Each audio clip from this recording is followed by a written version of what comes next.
Le lion de la tribu de Juda a vaincu. Il a vaincu les blasphèmes des Juifs sur la croix. Ô Juifs, où sont tes opprobres? Ô mort, où est ta victoire? L'accusateur a été confondu. Le ravisseur s'est trouvé pris lui-même. C'est à ce point que la mort même en est stupéfaite jusque dans sa propre victoire. Toi qui branlais la tête d'une manière sacrilège au pied de la croix il y a 2 jours à peine, que fais-tu aujourd'hui? Pourquoi jetais-tu l'opprobre au Christ? Que le Christ, disais-tu, que le roi d'Israël descende de la croix. Ce que tu disais en parlant sous ta propre inspiration, c'est ceci. S'il est le roi d'Israël, qu'il descende de la croix. Ou plutôt ces paroles t'étaient suggérées par celui qui est menteur dès le commencement du monde. En effet, s'il est roi, ne doit-il pas plutôt monter que descendre, pour faire quelque chose qui soit en harmonie avec ce qu'il est? Tu as donc déjà oublié, antique serpent, avec quelle confusion tu fus obligé naguère de t'éloigner de lui. Et toi, ô Juif, as-tu donc tellement perdu le souvenir de ce que tu as entendu dire, que c'est du haut de l'arbre que le Seigneur a établi son règne, pour que tu le régnes pour roi, parce qu'il demeure attaché à l'arbre de la croix? Après tout, peut-être as-tu oublié également que ce n'est pas pour les seuls Juifs, mais pour toutes les nations qu'il a été dit. Dites aux nations que c'est du haut de l'arbre que le Seigneur a établi son règne. C'est donc avec infiniment de raison que ce païen qui gouvernait la Judée plaça son titre de roi des Juifs au haut de sa croix. Les Juifs voulurent en vain changer cette inscription. Ils ne purent pas plus y réussir qu'ils ne réussirent à empêcher la passion de notre Seigneur et notre rédemption. Les Juifs disaient « Il a sauvé les autres et il ne peut se sauver lui-même. » Mais quoi? S'il descendait de la croix, il ne sauverait plus personne. Si celui qui ne persévère pas jusqu'à la fin ne peut être sauvé, combien moins peut-il être sauveur? Il sauve donc les autres, car étant lui-même le salut, il n'a pas besoin d'être sauvé. Il opère notre salut, et il ne te donnera pas l'occasion de nous frustrer du fruit de la persévérance qui obtiendra la couronne. Il ne fera pas taire ceux qui prêchent aux autres, qui consolent les faibles et qui disent à chacun « N'abandonnez pas le poste que vous occupez », ce que tous feraient certainement s'ils pouvaient répondre aux autres que le Christ a bien abandonné le sien.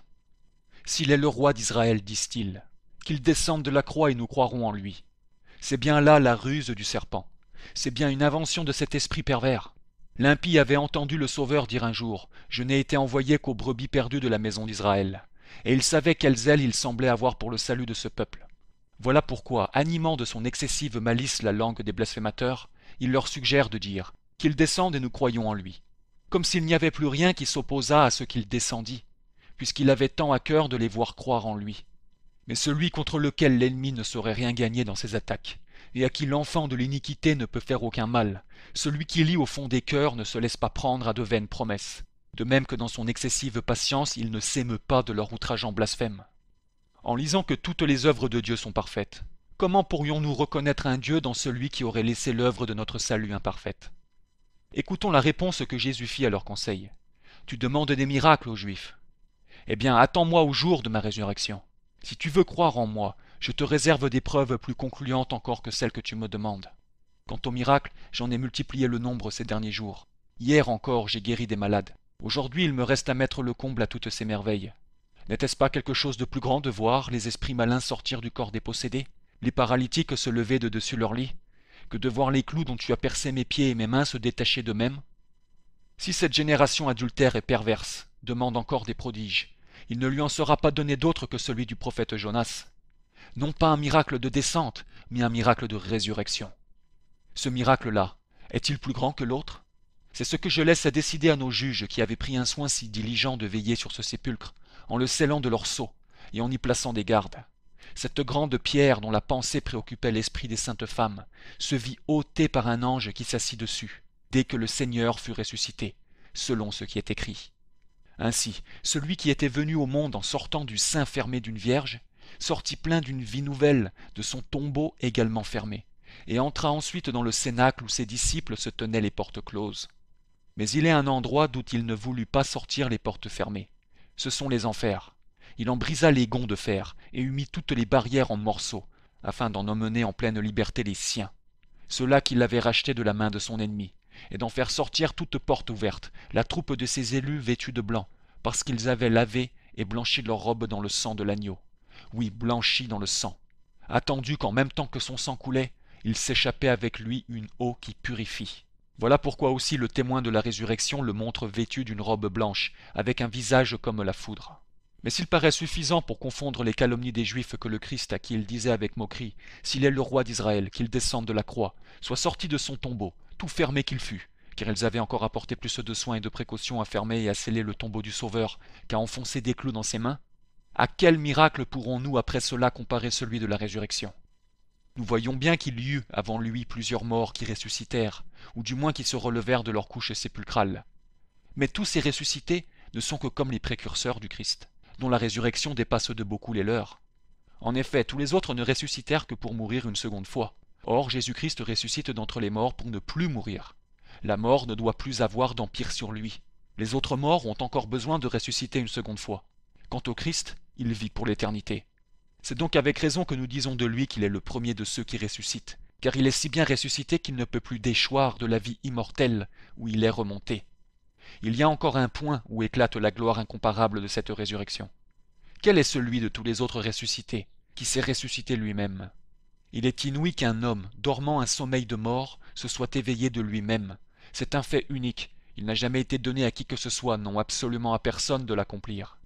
De plus, il ne retarda pas sa résurrection au-delà du 3e jour, afin d'accomplir la parole du prophète qui avait dit « Il nous vivifiera 3 jours après, il nous ressuscitera le 3e jour ». Osée 6.3.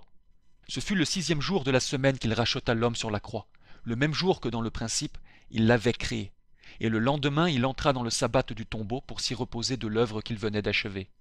3 jours après, c'est-à-dire le 1er jour de la semaine, celui que nous appelons les prémices de ceux qui dorment du sommeil de la mort, même, il apparut vainqueur de la mort. C'était l'homme nouveau.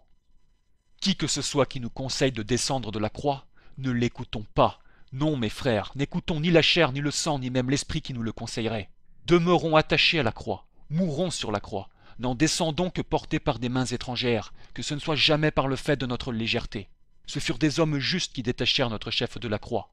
Puisse-t-il nous faire la grâce de charger ses anges de nous descendre de la nôtre, afin que, après avoir vécu en homme le jour de la croix, nous goûtions le second jour, qui est celui qui commence à notre mort, un doux repos dans l'heureux sommeil du sépulcre, en attendant l'accomplissement de nos espérances et la gloire de notre grand Dieu qui doit ressusciter nos corps le 3e jour, et les rendre semblables à son corps glorieux.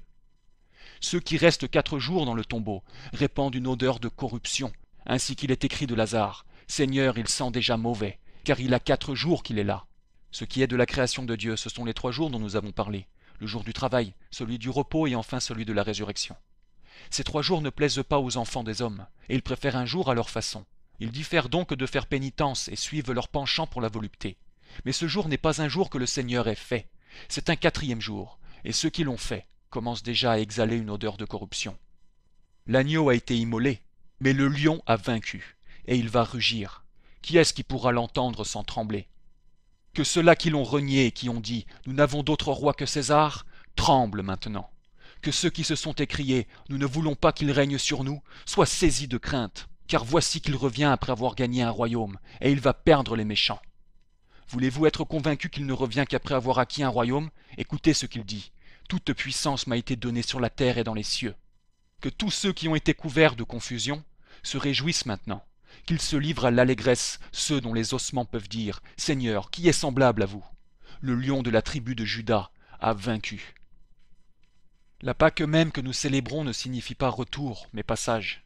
Et la Galilée où on nous promet que nous verrons le ressuscité n'a pas le sens de retour, mais de transmigration. Si après la consommation de la croix le Christ n'était revenu à la vie que pour recommencer notre existence pleine de misère, je ne vous dirai pas, mes frères, qu'il a passé mais qu'il est revenu, ni qu'il s'est élevé à un état plus sublime, mais qu'il est rentré dans celui où il était auparavant. Mais comme il est entré dans une vie toute nouvelle, il nous invite, par son exemple, à faire aussi notre Pâque et à le suivre dans la Galilée, d'autant plus qu'en mourant par le péché, il n'est mort qu'une fois, et que maintenant qu'il vit, il vit non pour la chair mais pour Dieu. Nous avons versé des larmes pendant ces derniers jours. Nous avons vaqué à la componction et à la prière, au recueillement et à l'abstinence, afin de racheter et d'effacer pendant cette sainte quarantaine nos négligences du reste de l'année. Nous avons communié aux souffrances du Christ. Si donc nous sommes véritablement morts au péché, comment pourrons-nous revivre au péché? Si nous avons pleuré sur nos négligences, comment se peut-il que nous y retombions encore désormais? Quiconque regarde en arrière est indigne du royaume de Dieu. Je me suis dépouillé de ma vieille tunique. Comment consentirais-je à m'en revêtir encore?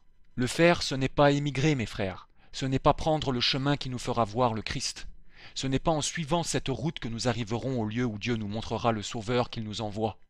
Après tout, quiconque regarde en arrière est indigne du royaume de Dieu. C'est dans ces dispositions que se trouvent les amis du siècle, qui sont les ennemis de la croix de Jésus-Christ dont ils ont reçu en vain le nom de chrétiens. Pendant tout le temps de cette sainte quarantaine, ils n'aspirent qu'après le jour de la résurrection, hélas, afin de se livrer plus librement au plaisir. Mes frères, en pensant à cela, un voile de tristesse s'abaisse pour moi sur la joie de cette solennité. En quoi donc le jour de la résurrection du Sauveur réclame-t-il moins de respect que celui de sa passion? Vous, mondains, ce n'est que trop évident, vous n'honorez ni l'un ni l'autre, car si vous aviez véritablement partagé ses souffrances, vous régneriez maintenant avec lui, vous ressusciteriez avec lui. Pour moi, toute humiliation qui n'est pas suivie de l'allégresse spirituelle n'est que le fruit d'une habitude qui se fait sentir à ses jours. C'est un semblant d'humiliation. Rentrez donc en vous-même, pécheurs. Cherchez le Seigneur de toute votre âme, et haïssez le mal de toutes vos forces. Faites pénitence non du bout des lèvres, mais en esprit et en vérité. Or ce n'est pas, du moins il me le semble ainsi, ce n'est pas se repentir de sa faute comme il faut que de demeurer encore sur la voie glissante du péché, ni de ses égarements que de ne pas chercher un guide. Les marques d'une vraie pénitence se trouvent dans la fuite, dans le retranchement des occasions du mal. Autrement, il est bien à craindre que ce jour, dont on peut dire d'ailleurs qu'il est un jour de ruine et de résurrection pour plusieurs, ne soit pour vous un jour de réprobation, soit parce que vous êtes manifestement loin du Christ, puisque vous ne le recevez pas dans la communion, soit parce que vous vous en approchez dans la société de Judas, en qui Satan entra aussitôt après qu'il eut pris la bouchée de pain que Jésus lui présenta. Après tout, mes frères, qu'ai-je à m'occuper des gens du dehors, à moins que ce ne soit pour gémir de nous être trouvés autrefois pris dans les mêmes filets qui les retiennent encore, et pour nous féliciter d'être sortis, par un effet de la grâce seule de Dieu, de ces liens où nous ne pouvons nous empêcher de déplorer avec des larmes de frères de les voir encore retenus. D'ailleurs, plaise à Dieu que nous nous trouvions nous-mêmes tout à fait exempts de cette malheureuse et sacrilège servitude, et que, au lieu de décroître en ferveur et de diminuer nos pratiques spirituelles, nous nous efforcions au contraire d'avancer sans cesse et de croître toujours davantage. Quiconque, après les lamentations de la pénitence, ne retourne plus aux consolations charnelles, et met au contraire toutes ses espérances dans la divine miséricorde, s'engage dans une voie nouvelle de piété, et marche vers la joie qui vient de l'Esprit Saint. Si vous êtes ressuscité avec Jésus-Christ, recherchez maintenant ce qui est dans le ciel, où le Christ est assis à la droite de Dieu. N'ayez de goût que pour les choses du ciel, non plus pour celles de la terre, afin que, de même que le Christ est ressuscité d'entre les morts par la gloire du Père, vous marchiez aussi dans une voie nouvelle, et passiez avec bonheur des joies et des consolations du siècle à une joie toute spirituelle, avec la grâce de celui qui est passé de ce monde à son Père, et qui daigne nous appeler à sa suite dans la Galilée, pour s'y montrer à nous, lui qui est Dieu, et béni par-dessus tout, dans les siècles des siècles. Ainsi soit-il.